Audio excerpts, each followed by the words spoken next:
Thank you for watching the World Community Magazine's Hour of Power Live on Facebook with your hosts Edward McQueen and April Garner.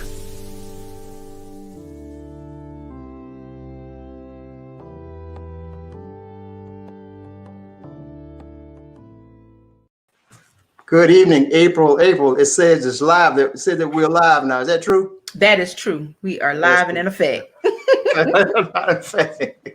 How you doing? You okay? Yeah, I'm good today. How are you? Yeah, not bad. Not bad. You look good. Thank you. So do you. Welcome to our viewers to our program this evening. World Community Magazine Live. And if you responded to our promotions, there were 3 ways that you could view us tonight, and they were all listed on there. It's on YouTube, Facebook, and our website at wcmagazine.net. Okay, that's where the majority of them seem to be coming from. But anyway, this evening, last week we kind of touched base on some judicial. I use the word judicial for lack of a better word. Issues involving human trafficking. I think this was right, April. And so this week, this topic must have been touching a lot of people. So we're happy to have someone who's, I can use the word, who can adjudicate those kind of issues. And we have with us our Horry County solicitor.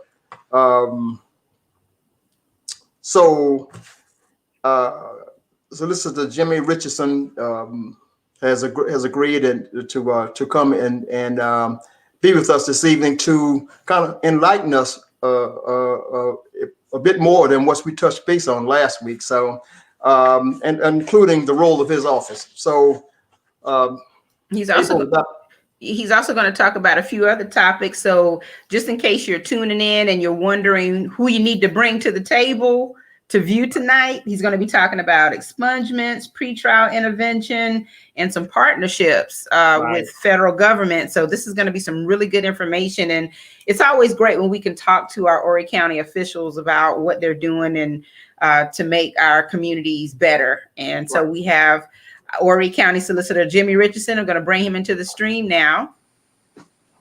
Hey, he's coming in loud and clear. Yes. Yeah. How are you? I'm doing great. Is that outside of your office? Oh no. A solicitor's work is never done, and I have got Horry and Georgetown, so I'm down in Marysville tonight. We were actually down here meeting with some community leaders in Georgetown about a bail program for first-time nonviolent offenders that can't make bail. So I stepped out because I told them I had something I had to do, and Edward had already told me, get on here at 6:45, regardless of what you're doing. So don't put that on me. I don't need to be told but one time, and I stepped out, and I told him I'd step back in as soon as I got done talking to you guys. But it's a pleasure to be with you, and I just thank y'all for having me on. Absolutely. Absolutely. Likewise.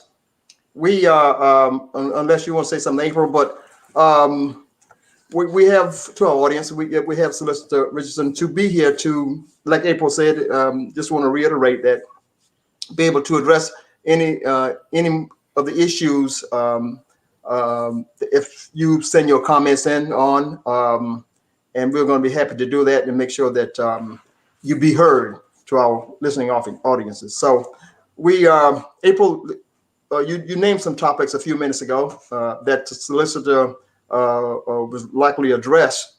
One was, and I think this is a popular one, is that expungement. For those of you who have or had felons, and that is kind of like a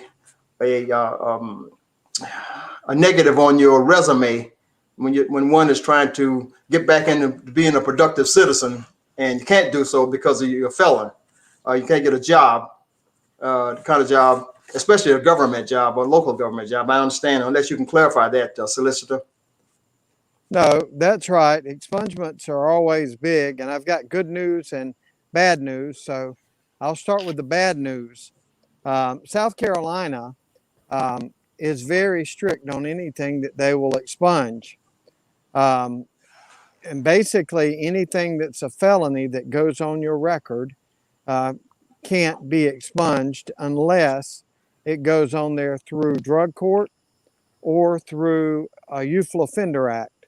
And Youthful Offender Act, some of you have heard of it as a YOA, Youthful Offender Act.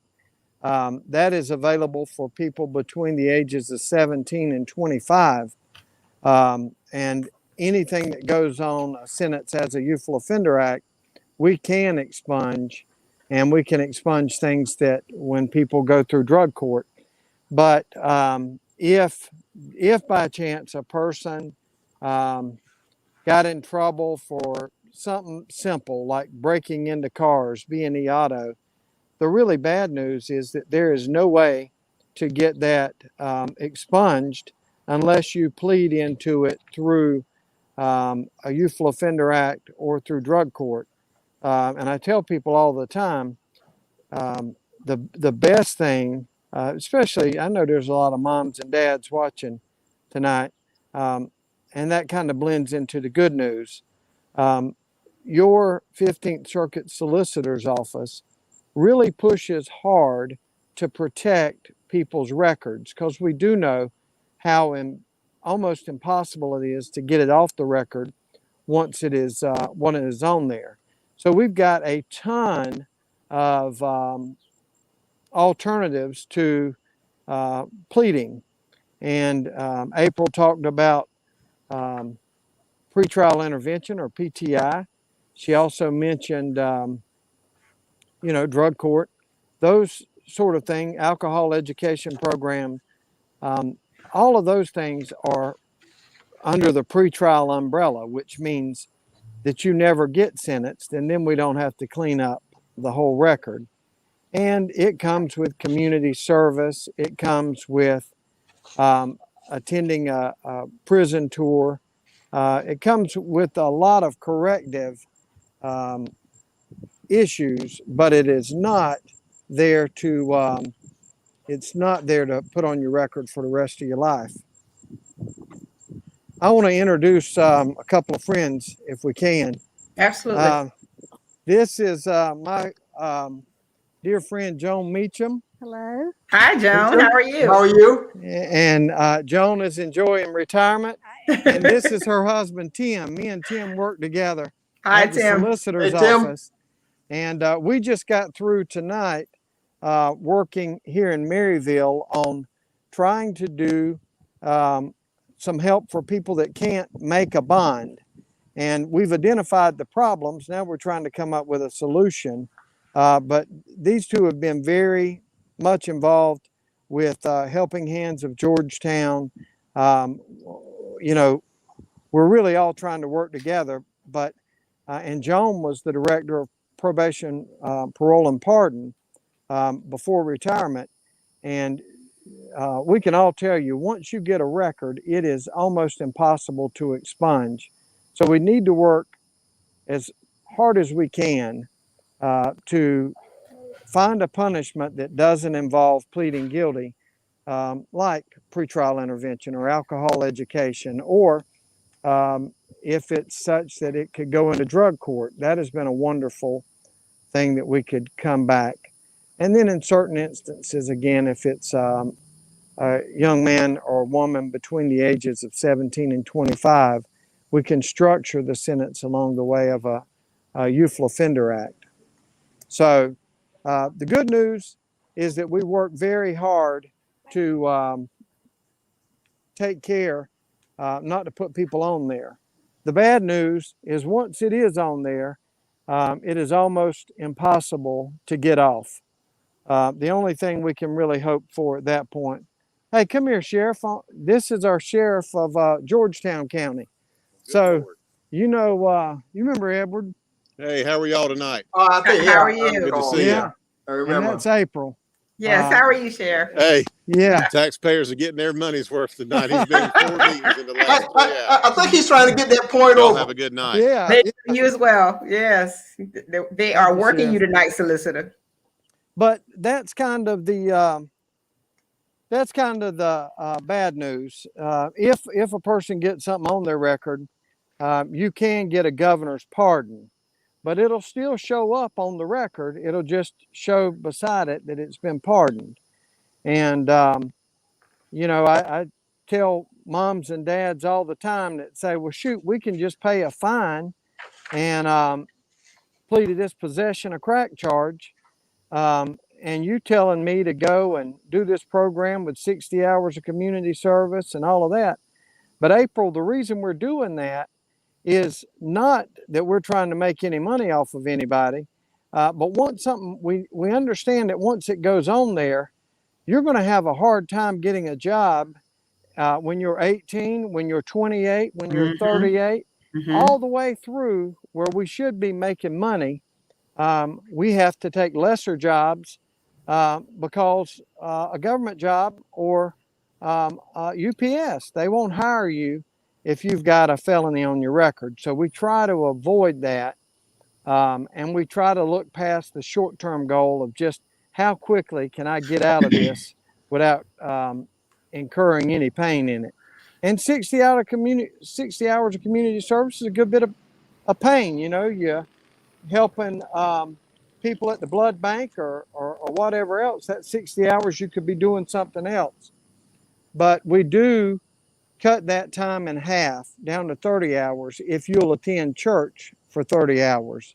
And I'm glad I live here in Horry and Georgetown, but that comment might get me in trouble with some of your viewers that are trying to say, well, they don't separate church and state.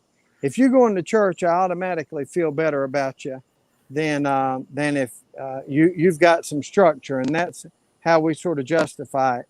You've got structure, you've got a deacon or an elder or a pastor that's signing off saying that Edward's been there every week for 6 months.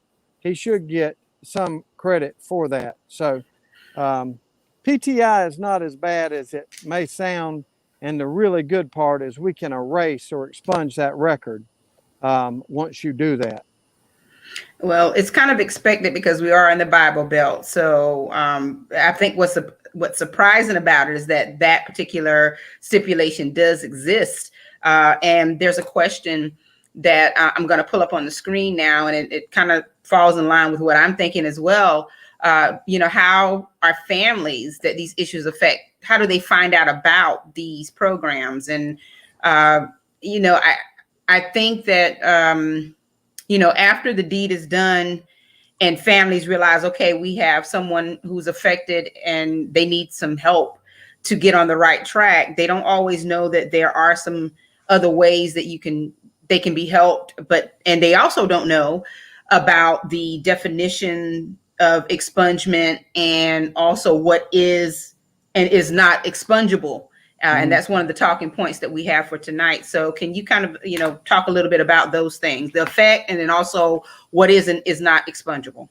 Yeah. So the easiest way to get information is you just, I know everybody would want a www number, but the easiest way is just to Google Horry County Solicitor's Office. And it'll take you, it would be almost impossible to find with the backslashes and stuff. But if you Google Horry County Solicitor's Office, it's a county page. And on that, we've got pretrial intervention, we got drug court, we've got any sort of pretrial diversion or post-trial diversion that we offer. It's all on there. Another way is if you find that your child is in trouble, you may have to ask his or her public defender about PTI or drug court. We're more than willing to talk, but legally speaking, once a person has a defense attorney, we can't talk with them anymore. So the lines of communication are just between me and their public defender or their private attorney. But I'm always a big proponent of trying to keep the record safe as long as we can. But that information is all on our website, and look into it. The second question that you asked me, April, the easiest way to answer it is if you're pleading in magistrate's court, you can probably get that expunged. If you are pleading in general sessions court in the new courthouse, you probably can't get that expunged. The only way that you could in the new courthouse is if the plea is structured around a Youthful Offender Act, or if the plea involves drug court. Those are basically the only two ways to get a felony expunged. So what are the limitations if one chooses a magistrate court, or is it up to the person who's seeking expungement to choose one of the two, or the magistrate court or the other court? No, generally speaking, now we do remand some stuff to magistrate's court, and we do that because we are working on your behalf to make sure that you know about. I mean, we know all of the ins and outs of how to get something to where it's expungible. But if a person was arrested for a particular charge, that pretty much determines where you're going to go, whether it's in general sessions or a magistrate's court. But if it were a real close assault type case, it wouldn't be crazy to believe that we may remand that as an assault and battery third, so that it could go in front of a magistrate. And we do that sort of stuff sometimes. But generally, it's whatever the police charge you with. You know, I'm thinking that it's in the greatest benefit of the city to try and make that person who's seeking expungement a more productive citizen, because he contributes to the tax base. If he gets out and he finds a job by way of getting his felony expunged, I'm sure the city looks at it that way. Edward, I had the perfect scenario for you that came up, and I had to argue a little bit with the police officer, but basically he had pulled a car over. The guy jumped out of the car and ran, resisting arrest, and he threw down a gun while he was running. And, you know, all of these things are pretty bad. But the person in question was like in his third or fourth year with the U.S. Army. And my thing was, let's work out a way to where he can remain in the Army. And the officer says, look, ain't no telling, you know, he could have, all of this stuff could have happened. And that's true. But what Edward's talking about is if I go forward with this possession of a gun charge, the most that the judge is going to do is give him a time served sentence. It wasn't a stolen gun. It wasn't an armed robbery. It wasn't any of that stuff. But if we go forward, he's going to get a time served sentence of 2 or 3 days, or maybe a fine.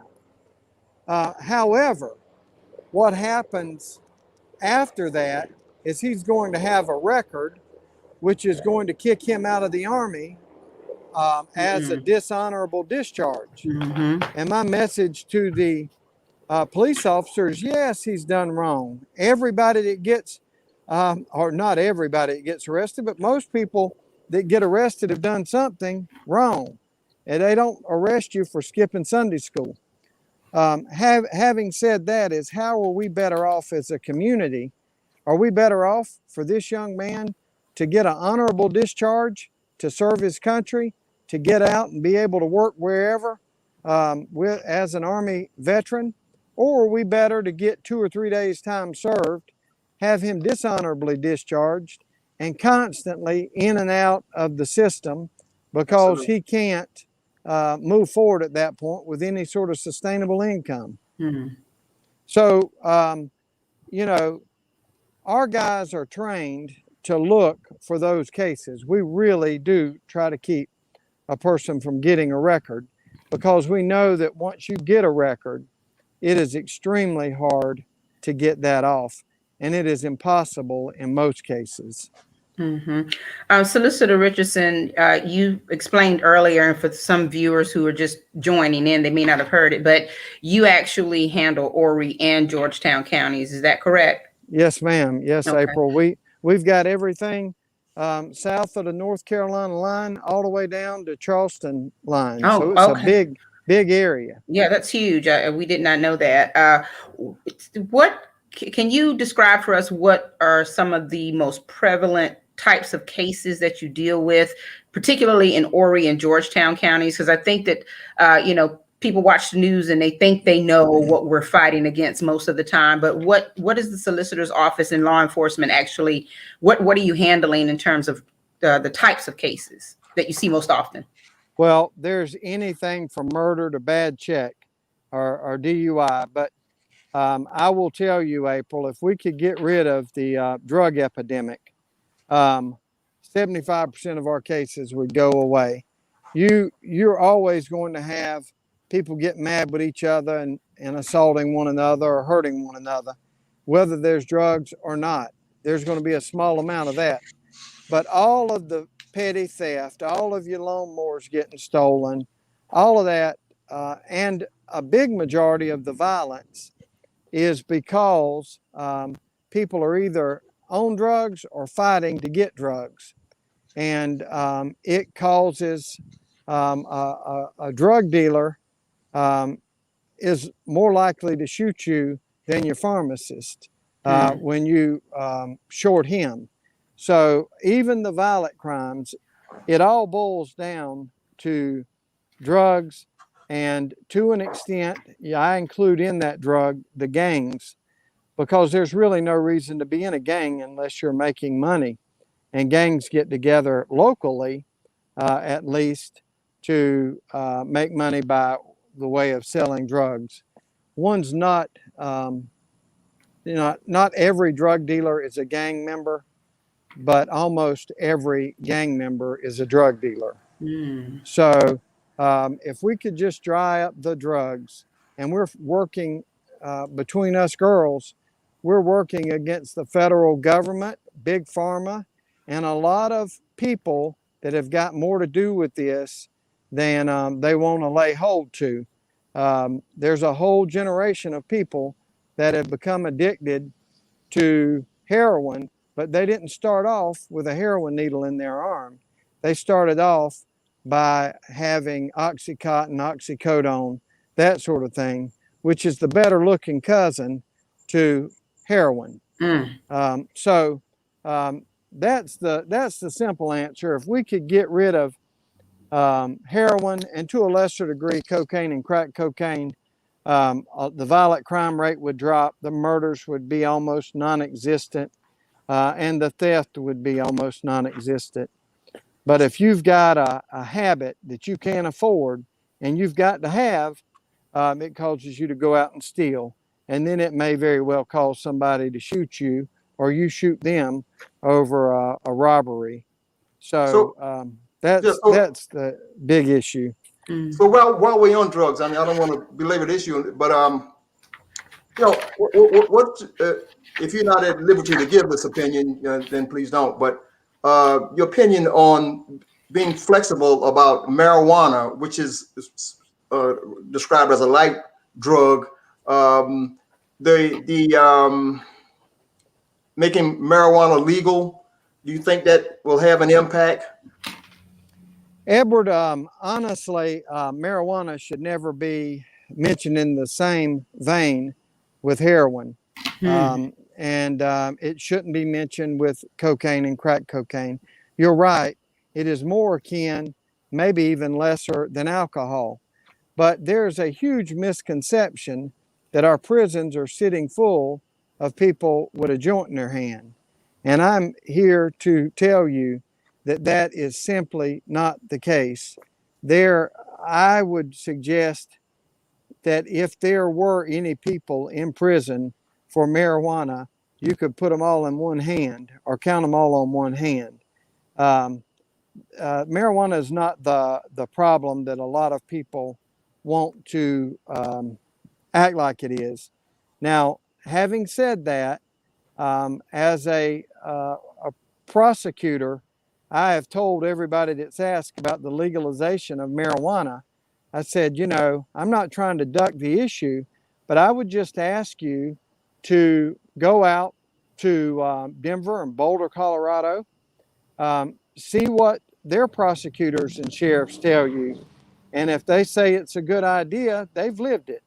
So, and I'll tell you, that's kind of BS answer to a degree, simply because I believe that's what has happened over there is when they were the first to legalize marijuana, it drew a lot of ne'er-do-wells into the cities of Colorado that weren't just there doing marijuana. They went and the habits that they took with them, either stealing or whatever else, they took that with them to Colorado.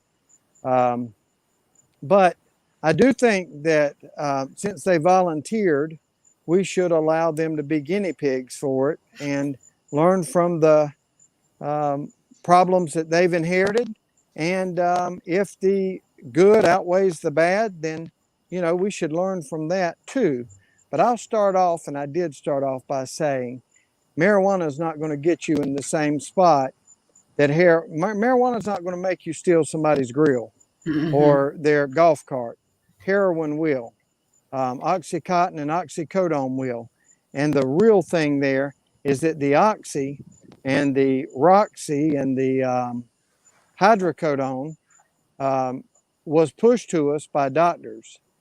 You know, well-meaning doctors, but they were lied to also and told that it was non-addictive.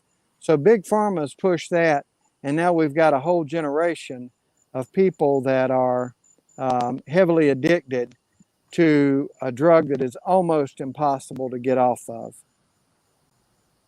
It also seems like this problem is, it would be unrealistic to believe that it's reversible. It might be manageable, but not reversible, as long as there is Big Pharma. And,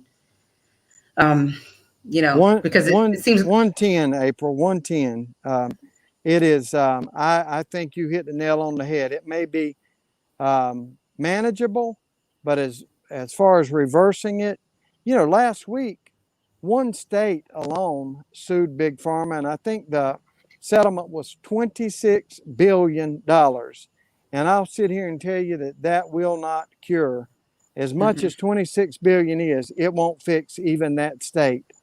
Once you're addicted to it, regardless of how you became addicted to it, you're going to have a heck of a time trying to get off of it. And probation and parole won't do it. Prison won't do it. I'll tell you what has done it. It's just done it for too few people. But our drug court, we have graduated about 480 people from drug court. It is very intensive and it is very hard. But on average, that first 480 people that went into drug court had on average 11 arrests apiece. Now, I grew up and went to Ainer High School, so by Ainer math, that's about 5,000 arrest warrants laying around. That same group, upon graduating from drug court, and in total have had 100 arrest warrants, and 40 of those have been misdemeanors. So any reduction from 5,000 to 100 is extremely good. It's life-changing. The fact is, the 480 people is a drop in the bucket to the amount of people that we have got addicted to heroin and or opioid pills. And it wasn't a tenth of the way covered of people that have died already. Solicitor Richardson, for those people who are incarcerated and return to society, so to say, what are you all experiencing in terms of the recidivism rates? And what do you think is the outlook in terms of Horry and Georgetown County? Recidivism for people that have done extensive time in prison is not substantially less than people that have not been in prison. The real happening there is it buys you some time as a community. When a person is locked up, well, you ain't got to worry about Larry anymore for the next 8 or 10 years. But when Larry gets out, the indicators are that most likely he's going to be in trouble again. And that is all the way from small stuff right on up to violent crimes. You know, I would hope to tell you that our prison system was good at making sure people were rehabilitated, but that really, that's not the benefit. The benefit is just having Larry out of your hair for 8 or 10 years. I would think that I'll make this comment, and then Brother Edward, there's a couple of questions on the thread, but I would think that, you know, along with concerned citizens and other agencies trying to create, for example, the bail program, that maybe more organizations and individuals will find some solutions to also assist anyone who's incarcerated with becoming employable and marketable as they leave the system. Because I think that, you know, over the years, what we've learned is that a lot of them leave the system and they come out, they come back and they think it's exactly the way it was when they went away. And so they're trying to do the same thing. They may have not gained a skill, or if they did gain a skill, they are not given an opportunity or can't find an opportunity to go into the job market and do what they, you know, to make a decent living. And so therefore they go back to the same type of criminal activity. So, you know, I don't know of too many programs off the top of my head where you're, at least in Horry and Georgetown counties, where people are going into the prisons, or there's some programs available for those persons before they leave, so that they kind of graduate into society and become more productive citizens. Are there any programs like that exist? Oh, yeah. In prison and before prison. And the key is catching it before prison. Okay. So Voc Rehab is really, really good at trying to get people into the workplace. Say a person, and it's not just for people that Voc Rehab isn't just for people that have problems. Voc Rehab, if you were almost deaf or almost blind, Voc Rehab would come in and help you with your training to get a barber's license, or help you buy the drills that are necessary to become a plumber or an electrician. I love the fact of what they've done in making education through our tech, Horry Georgetown Tech, affordable. You can really get an associate's degree and make a ton of money, you know, $28 and $30 an hour, doing plumbing and wiring and that sort of stuff. So it is there's a lot of places out there to help us. I think one of the things that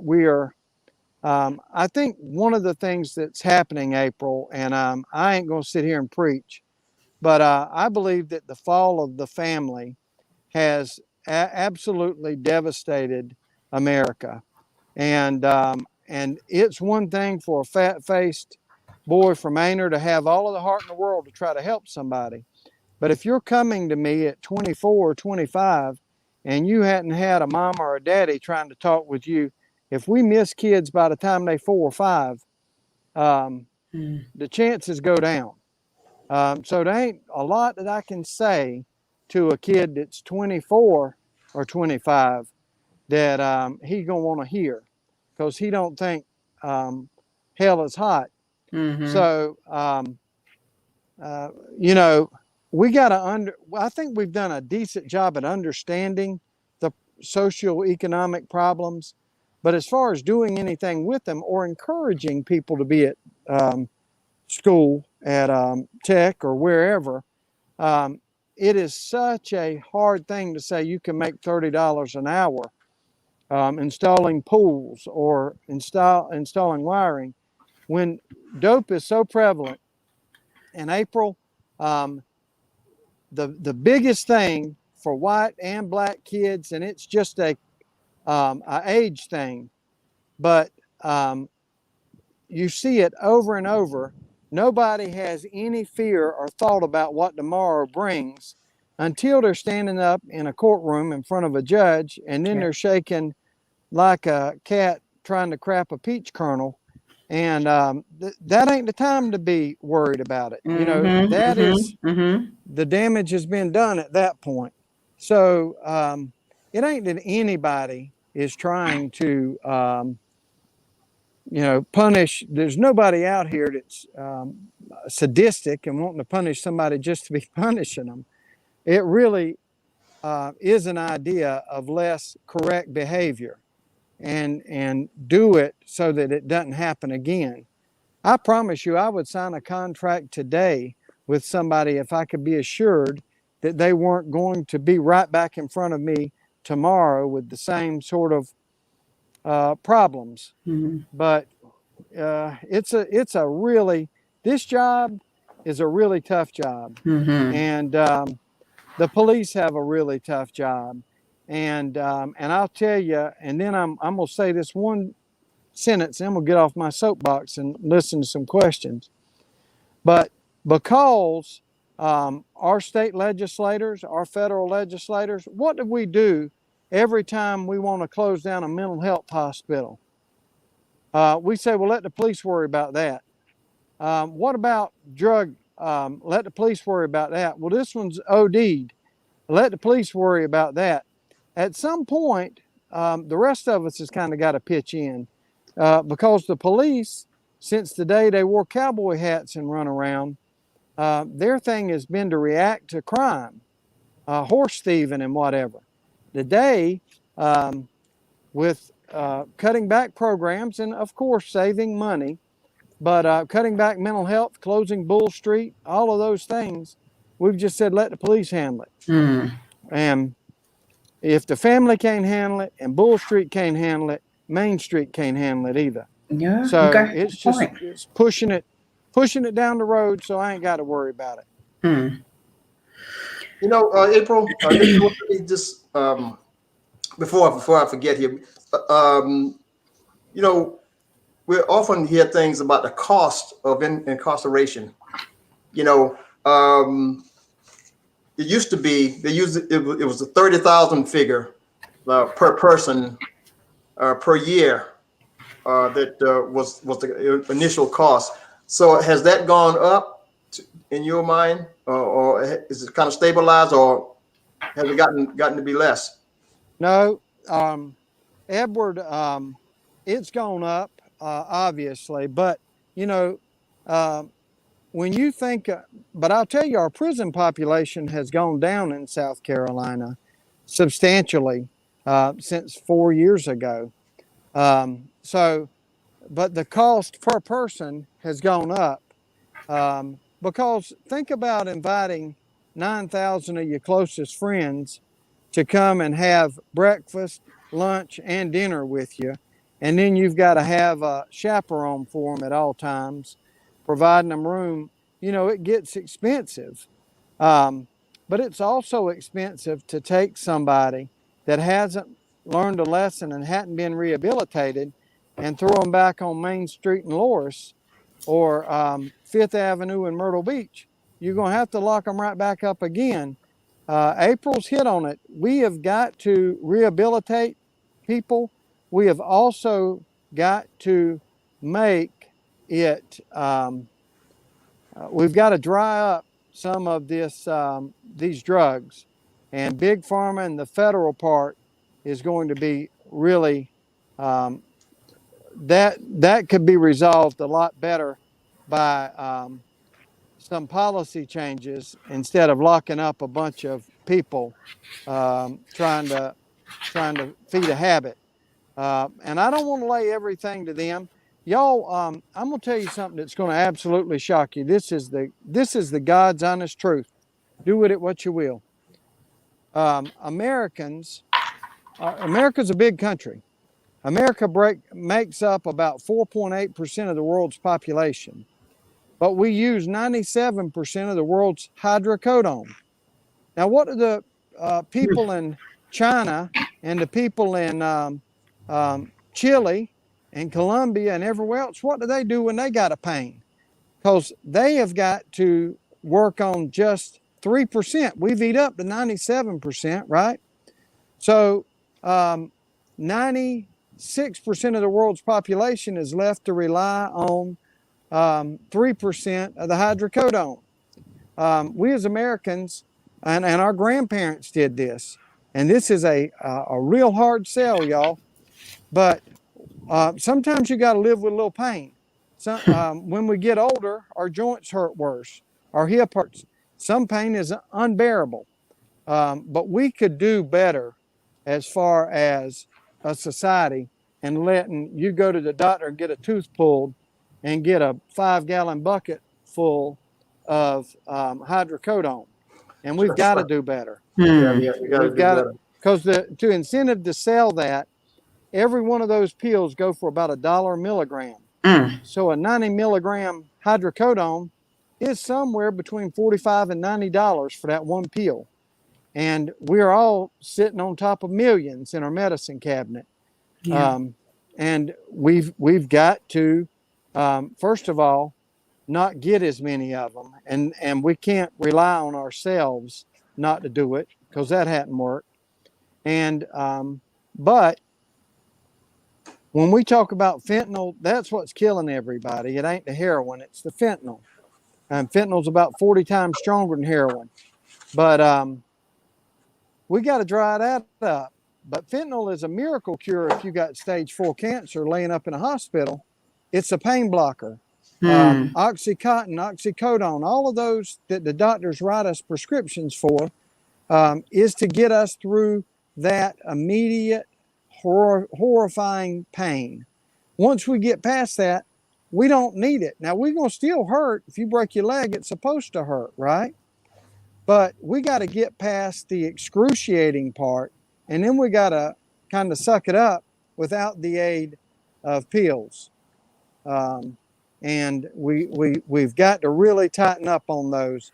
And I know in an election year, that ain't what I should be saying, but that's the God's honest truth. We gotta do a better job of limiting that amount, because the incentive is too great once it's out there to resell it. We want to switch gears for just a moment. Sister Joella McQueen has a question, or actually a request that you explain the witness program that's listed on the website. What is the witness program? We've got victim witness, and it's kind of a misnomer, April. Victim witnesses are the people that we've got that reach out to the victim and reach out to the witnesses and coordinate them for court.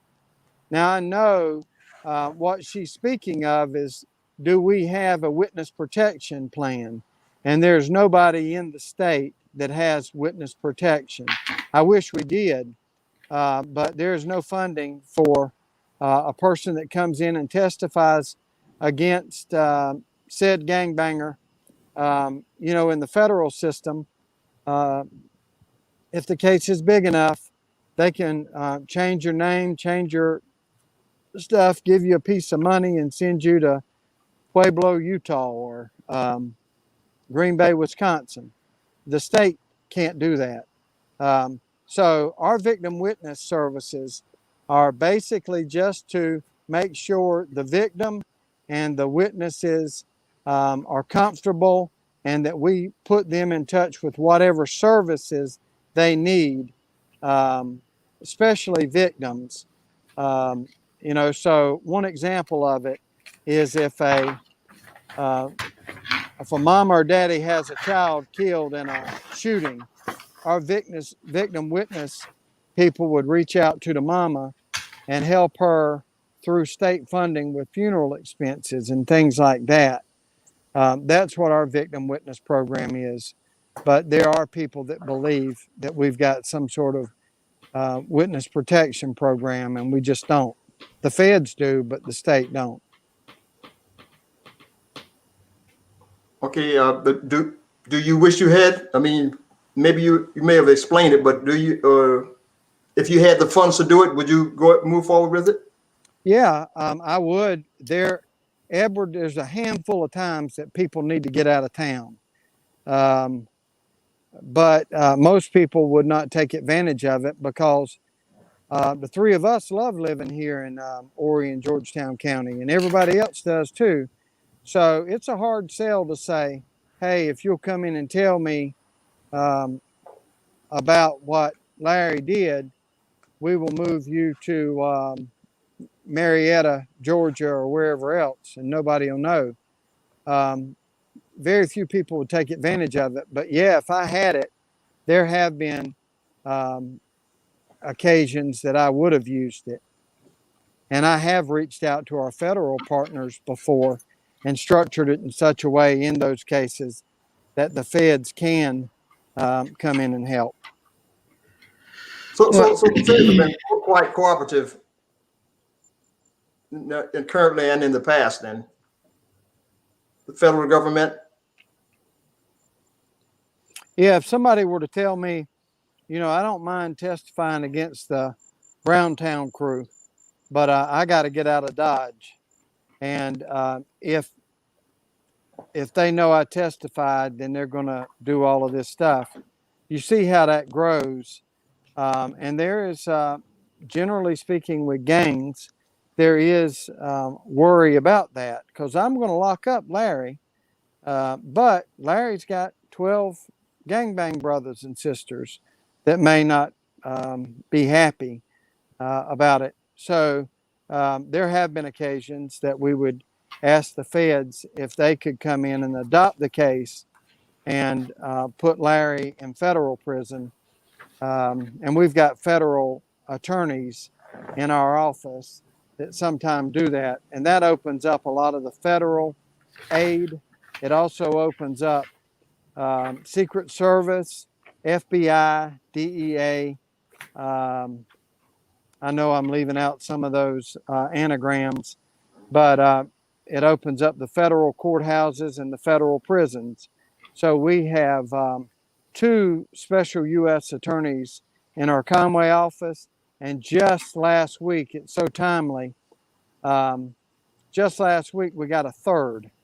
So we do partner with the FBI, Homeland, not so much with the CIA, but with the DEA and all of those federal partners we do a good bit with. Mm-hmm. Solicitor Richardson, you have given us a plethora of information tonight and, really kind of run from A to Z on a lot of the programs and the initiatives that you all are coordinating and implementing every single day to just make sure that when it comes down to the activity that I guess weakens our communities, you're trying to let us know that you're doing something to not only combat it, but also to try to prevent it. And that's really important for people to know. There's one other question that we have in the thread, and then we'll wrap up. You mentioned earlier about the community service and that it could include the 30 hours of church attendance, and that, in our light, that makes sense because of the mentoring aspect of it. And like you said, trying to get on the right track. One of the questions that comes through, do you partner with any local churches on any of these programs? So do you want to share some thoughts on that? Yeah, we do, especially with juvenile justice. And kids commit the same crime as adults do from time to time. So we've got a lot of local pastors around Conway and in the beach that we partner with, more particularly with youth, because our hands aren't quite as tied with youth, but they mentor. And a Father's Place down at Myrtle Beach has been, we've been partnering with those guys not only in juvenile court, but in drug court. And South Carolina's judicial system grew up on a wing and a prayer. I mean, our state has really never gotten any sort of funding, comparatively speaking, with most of the other 49 states. So it sort of developed in a hand-to-hand type situation where we partner. And I think that's what's special about our state and our community. It's going to get done. We just may have to work around with preachers, the faith community, with the Lighthouse. We've got partnerships with the Father's Place, and just a ton of people that volunteer and help out with us, especially in the church community. Since COVID, every one of our drug court graduations have been at the Rock Church in Conway. They opened up and let us have the place, and we would have had to shut down but for them doing that. So we've got a lot of assets out there, a lot of goodwill build up with the community. It's just one other thing I would be remiss if I didn't tell, because April brought it up about our trying to prevent crime. One thing that we were really hot on the trail of before COVID, and COVID kind of kicked us and everybody else out of schools, but I brought back a program from Los Angeles, California. Y'all probably all heard of Jackie Lacey. She is my counterpart in Los Angeles. And Jackie had put together a program for the inner cities of Compton and central Los Angeles that is to be taught to fifth grades all across Los Angeles.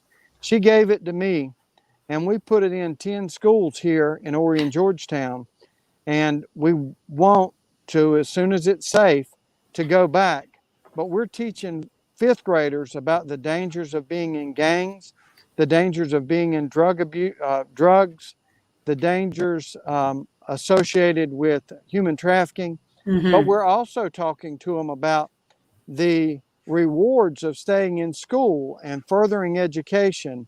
And we do budgets, and we do skits and plays. And it's a 20-week program that we have been so fortunate to be in 10 schools already, taught by prosecutors to kids at fifth grade right before they have to go into middle school.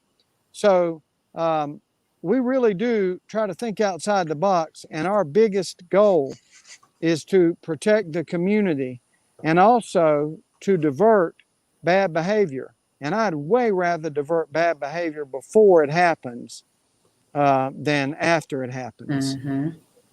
Well, that sounds like an incredible program. We definitely want to continue to follow you and the developments with that particular program once you're able to restart it. I think it would be wonderful to bring more information about that. I'm sure there's some folks who'd love to support it if you need the community support. I do. Yeah. That's another thing. How can the community support what you all are doing? What else can we do besides, well, I know this is a big deal in terms of bringing this kind of information forward, because again, we're all learning something tonight, but what else can the community do to assist? I think the best thing I can do going forward is to hire somebody to be a volunteer coordinator, or appoint somebody. And then almost, people can't give their whole day every day, but people can donate some time to help others through mentoring, arbitration, those sort of things. I think when I get back into the office, I'm going to appoint somebody to coordinate volunteers, and the people out there that are wishing to help, the easiest way right now is just email me, not as big as a resume, but just tell me your interest, and then I can get you in the right place. But my email address is richj@horrycounty.org. And if there's anybody out there that's willing to donate some time to help youth or adults, we can use it here. Or if it's something like a teacher were to tell me, hey, I'm retired and I'd like to do some adult literacy. Our office sponsors a bunch of groups like Waccamaw Youth Center, Horry County Literacy Center, Teach My People in Pawleys Island, Georgetown area, all kind of, but I can put you to where it can be extremely beneficial. And instead of me giving you a bunch, just email me and I'll forward it over to a coordinator, and we'll, anybody wanting to work, I don't want to get in the way of it. That's right. Well, the county needs those tax dollars, you know. Yeah. So, yeah. So you, in essence, you, generally speaking, your office provides funding to certain sources. Is that what you just said? Yeah. We really push it through. You know, I was telling you about pretrial intervention. We've got a group of 50 or so people at any time that are there to volunteer to get their community service hours in. So the girl that I was going to put in charge of setting up volunteers is already setting those guys up with volunteering. But a lot of it comes through our pretrial intervention diversion stuff.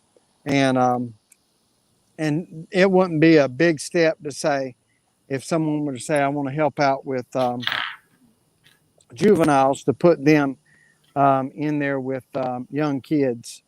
And we can set all of that stuff up pretty good, pretty easy. You know, volunteering, I volunteer. I think outside of my office, the best thing that a person could do, and I truly believe this, is to coach football or coach soccer or coach baseball, because that there's this, I love the building houses and helping hands. I love all of those things. But to really make a difference in a child's life, it takes more than a day or two. It takes a commitment of weeks and months. All of us had a teacher or a coach that were influential that we can look back on. And the reason for that is those guys are there all the time. Some of them that are high school teachers, they may be paid to be a teacher, but their jobs other than that, and at rec league, all of those are unpaid position. But I can, if I named out 10 mentors on my hand of people that had helped me, and I struck out family members, it would be a handful of coaches and teachers. And those are the type of people that can really make a difference in kids' lives. Hey, man, look, I wonder if you know how much information you've spit out there tonight. Yeah. You talk for an hour straight. Yeah, you know, I'm bad. I'm sure you have a lot more that you probably could say, probably get you in a forum or something, man, because the information is valuable, what you was given us and given our viewers. And I from my perspective, I certainly appreciate that. Did you hear what he said, Brother Edward? Huh? Did you hear what he said? No. He said he's a Baptist. Yeah. So talking. The only thing that we missed tonight was passing the plate. That's it. That's it. Hey, but really, I see Edward all the time at our CLEAC meetings. So if y'all ever have a guest to fall through, or you know, I'm as near as the phone. I'd love to come on and talk with y'all again.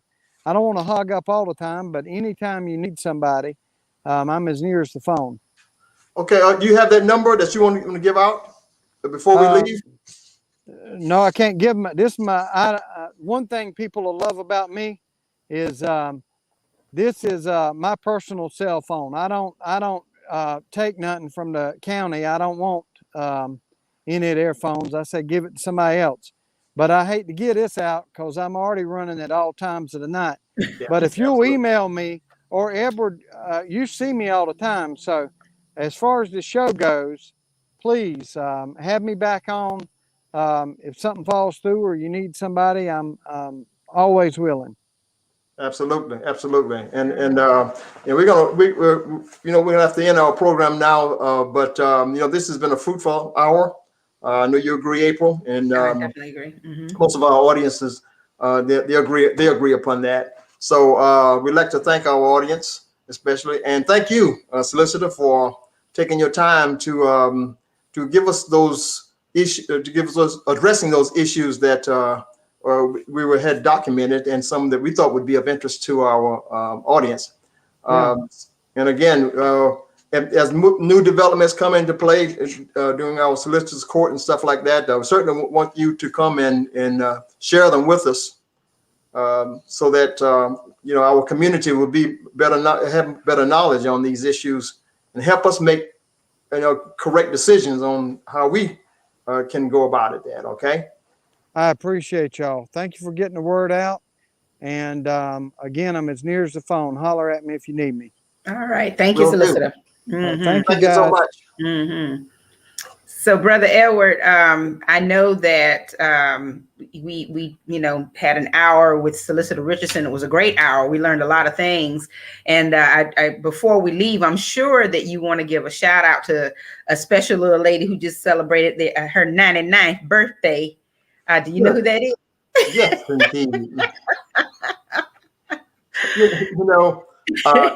April, what we're going to do is that, not because of a lack of time, but this is special because she and another famous citizen in Conway who had 97th birthday about a week ago. But I'm going to have some video to show our audience, and not at this time, but probably in the next week. Okay, I don't want to prolong the issue tonight, but I only have video of one. But a couple of them in Conway that I think would be appropriate to show them at the same time. Okay, and don't worry, they're going to be around. Well, I'm just going to go ahead and say it because tomorrow's not promised. But happy belated birthday, Miss Rutilla Great, who celebrated her 99th birthday. I pray that God lets me see it. I tell you. Well, and look, you're going to enjoy this video of her. I can't wait to see it. I hope we can run that next week. I can't wait to see it. And Miss Pratt Bellamy, who's just celebrating her 97th. I think it's 97. Are you keeping up with this, Brother Edward? I think you may have to do a special spread of all of the youngins, the 90s and young. Yeah, absolutely. And that should be role models for all of us. Absolutely. To reach that, okay? There's no reason why we can't reach that. Really. I'm saying this literally, but there you have it, April. Yeah. So next week, hopefully, God willing, we're going to highlight a couple of our almost centurions. That's right. Absolutely. Okay. All right. Well, it was a good program tonight, Brother Edward. Thank you so much. And we'll be back next week. We'll figure out what we're going to do and who we're going to have as a special guest. But until then, we hope that everyone remains safe. And I just want to put it out there. Of course, you all know, if you're following news reports, that we're not fully out of the woods yet when it comes down to pandemics and viruses and things like that. So just be mindful of the information that you're receiving about the Delta variant. It is very real. And, the cases are ticking up in certain states. So it's not a sign that anyone needs to, totally stop doing what they're doing.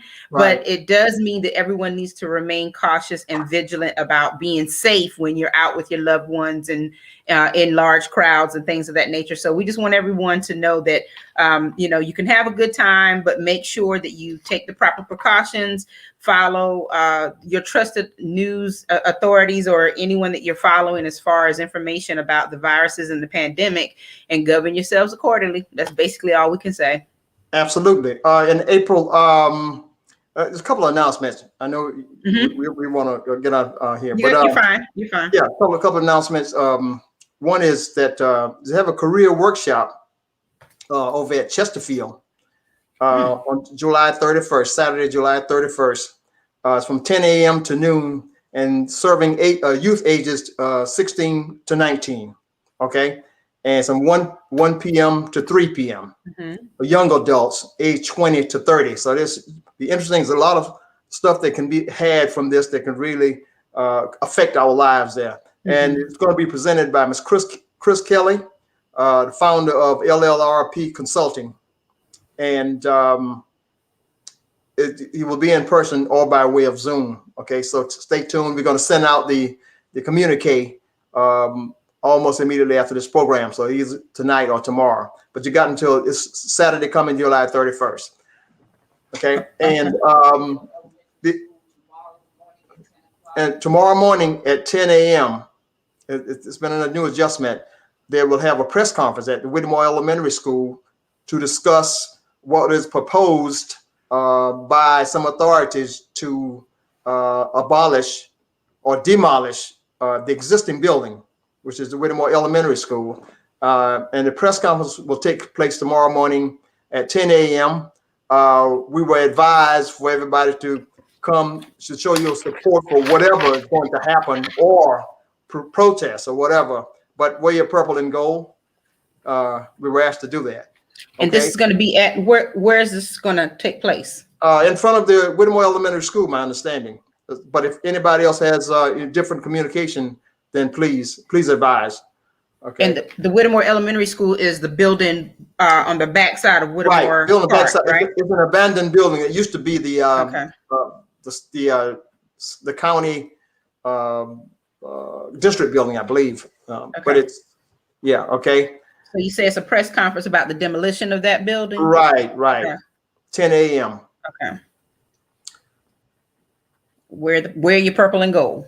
Yeah, that's what they advanced. That's what they asked of us. All right. So, Well, I'm trying to get the details here so I can put it out in the network and also send it out to a few people as well. And gotta do something to help maintain the legacy. And April, we had the unfortunate passing of the first editor of the Whittemore Community Magazine. It's now a World Community Magazine. She passed. This Gwen Manigo. They're going to have her memorial service. She was living in Washington, and she was participated as one of our founders. Okay, she and her mom, by the way. So they're having her memorial at Mason Temple this Saturday coming, I believe. I think it's 11 a.m.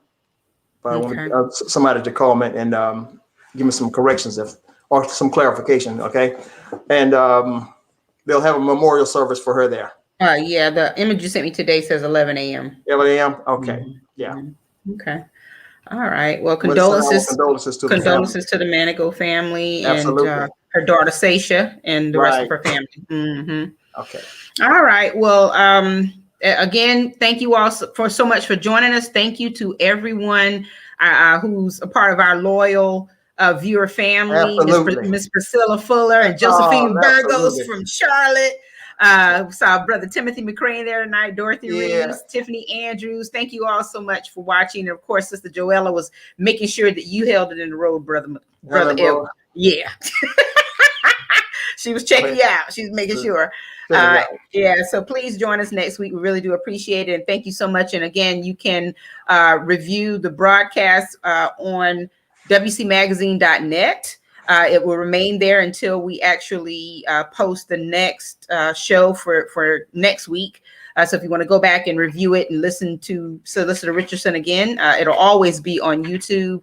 And then whenever you receive the announcements about these broadcasts and you're on Facebook, please share it from your pages or share it from the the World Community Magazine's page and let everyone know that we're still bringing this great information to our community. So thank you again.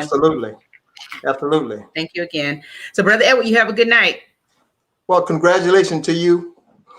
Congratulations to me for what? Just being April. For just being me. Look, congratulations for just getting through the day. Now it's one day at a time. It's one day at a time. Hey, thank you. Well, I appreciate you and your support. And like I said, it's just one day at a time. It really is. One day at a time. And I just want to give a special shout out to my family, my daughter English, my cousin Tiffany, and last but not least, my brother Tim Garner, who is he's on vacation, relaxing a little bit. So and my nieces and nephews. I rarely do that. My aunts and uncles and everyone Thank you all for your support, because they always hit me up and say, hey, we saw the show. You and Brother Edward did a good job. So thank you to my family for the support as well. Okay, April, do you want to say anything about the enrichment program or? Oh yeah, absolutely. So first of all, I want to say thank you so much once again to Ms. Marjorie McIver for coordinating this summer reading initiative, and for her daughter Hannah, for actually selecting another wonderful book for us to read, and it's Stella by Starlight. And so we've had a couple of meetings with the youth who are participating, and I believe we have upwards of 30 or more. 36, yes, absolutely. Young Whoa. people who are reading this book.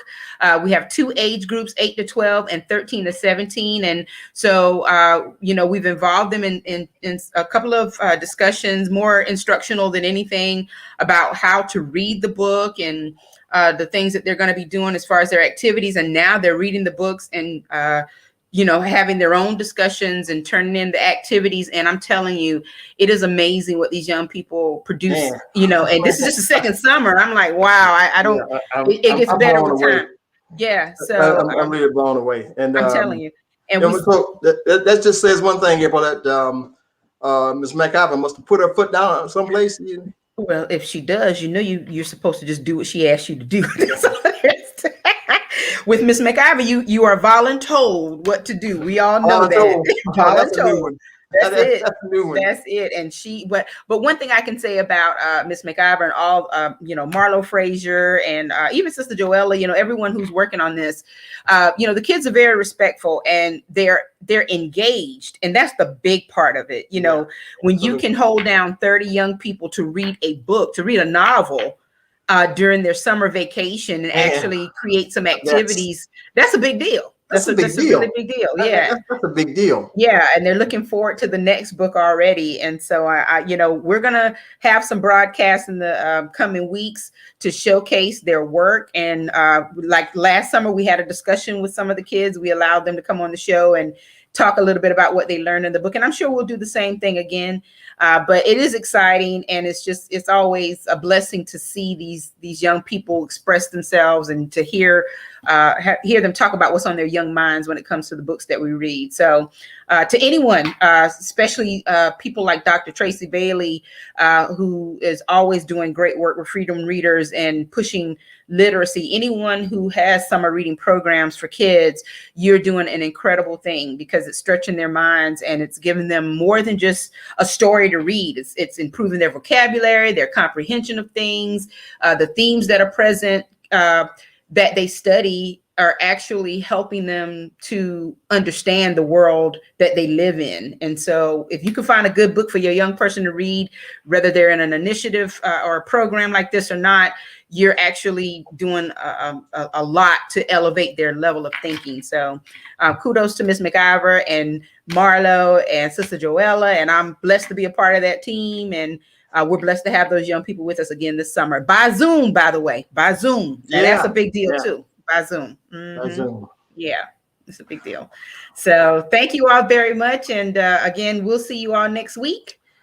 Same time. 7 p.m. Yep. So just remain safe, and we'll see you then. All right. Okay. Kudos. God bless. Thank you for watching the World Community Magazine's Hour of Power Live on Facebook with your host Edward McQueen and April Garner.